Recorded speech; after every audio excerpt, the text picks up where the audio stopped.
Guys, and welcome back to MS Tech Tutorials. And in today's video I'm going to be going and showing you guys how to find or get yarn beanies in Adopt Me, and this is for the most recent new Christmas second week update. So let's get straight into the video.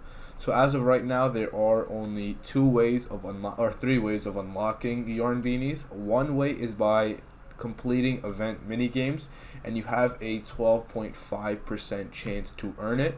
So if you guys go ahead and do event mini games, you guys can unlock it. So right now you can do the winter event, which just released as well, or released last week actually.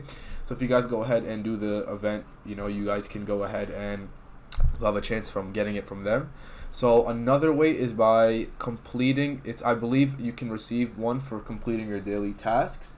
So it should be in one of the daily tasks as well.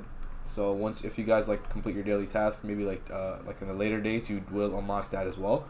So the third way, which does cost Robux, is by you can buy 10 yarn beanies for 250 Robux. But if you want to do the free method, you guys can just do the first two as I mentioned. So yeah, that should basically be it. That is how to unlock that is how to unlock yarn beanies in Adopt Me. So yeah, I hope you guys enjoyed. Thank you guys for watching the video. Make sure to give the video a thumbs up, subscribe to the channel, and have a great day.